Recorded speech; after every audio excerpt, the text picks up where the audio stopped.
Sungui, l'un des plus grands bassins agricoles de Brazzaville. Ici sont installés 5 groupements de maraîchers venus de la case de Gol à Bakongo, Kebana Virage à Talangaï et quelques autres sites d'où l'État avait déguerpi des maraîchers pour des besoins d'aménagement de la capitale. Le bassin agricole de Sungui couvre une superficie de 10 hectares et est exploité par une population maraîchère permanente de 120 personnes avec une capacité de production de 500 tonnes par an de produits maraîchers. Malheureusement, depuis environ 2 ans, ce bassin agricole a été coupé du reste de la capitale, faute du mauvais état de la piste qui le relie avec les centres de commercialisation de produits. Pendant longtemps, nous avons vécu des difficultés pour évacuer la production parce que la route n'était pas en bon état. Pour nous approvisionner en fumier, c'était aussi difficile. Et donc pour cela, pour ce geste, nous, maraîchers de Nsungui, ça nous va droit au cœur. Et nous vous remercions très sincèrement pour cette voie. Parce qu'aujourd'hui, on n'aura plus à expliquer ou à amadouer un chauffeur de taxi pour nous amener ici ou de venir prendre nos produits. D'un coût global de près de 70 millions de francs CFA, entièrement financé par le PEDAC, le projet d'appui au développement de l'agriculture commerciale, à la demande du ministère de la Pêche et de l'Agriculture, la piste réhabilitée est longue d'1,6 km. Cette piste relie le bassin agricole de Nsungui à l'avenue bitumée du quartier Mayanga. L'impact socio-économique des travaux d'accès au site maraîcher de Nsungui dépasse largement le strict besoin de désenclavement d'un bassin de production, puisque les maraîchers et les autres populations de la zone ont désormais la facilité d'effectuer des déplacements en cas de maladie et pour les besoins scolaires, administratifs et autres. Pour le coordonnateur du PEDAC, la réhabilitation de cette piste s'inscrit dans le cadre des objectifs de ce projet. L'objectif de développement du PEDAC est d'améliorer la productivité des agricultures d'une part, et aussi l'accès au marché des groupes de producteurs et des micro, petites et moyennes entreprises agro-industrielles. Et c'est ça qui justifie la construction des pistes agricoles à travers le pays. Nous en avons près de 1500 km actuellement en traitement à travers notre pays. Donc l'intérêt est grand parce que ça permet aux acteurs maraîchers ici et aussi à d'autres qui sont d'à côté d'évacuer facilement leurs produits de maraîchage vers les centres de consommation. Donc c'est un intérêt que nous partageons avec tous les autres bassins de production que nous désenclavons. En recevant l'ouvrage, le maire de la ville a rappelé la place de l'agriculture en général dans le projet de société du chef de l'État Denis Sassou Nguesso, ensemble poursuivant la marche, et de celle de l'agriculture urbaine pour la commune de Brazzaville. Cette activité rentre carrément dans le programme du chef de l'État.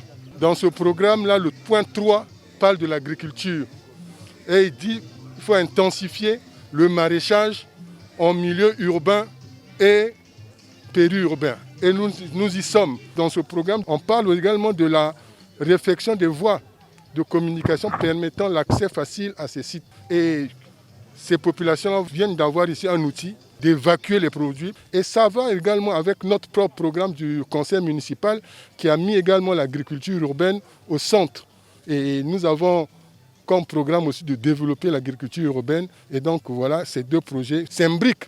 Après la piste agricole de Sungui, le PEDAC mettra le cap les jours à venir sur une autre piste agricole se trouvant dans un état de dégradation aussi très avancé. À Brazzaville, nous avons juste un autre tronçon que nous allons bientôt faire en 2021 qui a été acté par le comité pilotage du PEDAC. C'est la voie de Bikakoudi.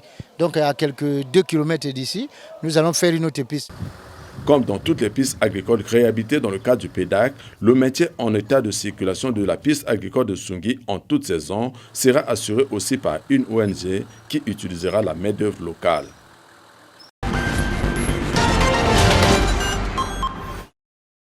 Des contre-performances à l'évasion des recettes municipales issues des marchés domaniaux, la municipalité de Brazzaville a opté pour la numérisation du système de perception des droits de table dans les marchés.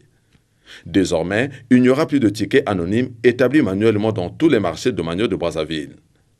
Le nouveau système de perception numérique des recettes municipales dans ces marchés a été présenté ce jour aux maires d'arrondissement, aux élus locaux et aux représentants des commerçants. Notre champ d'action comprend 3 modules.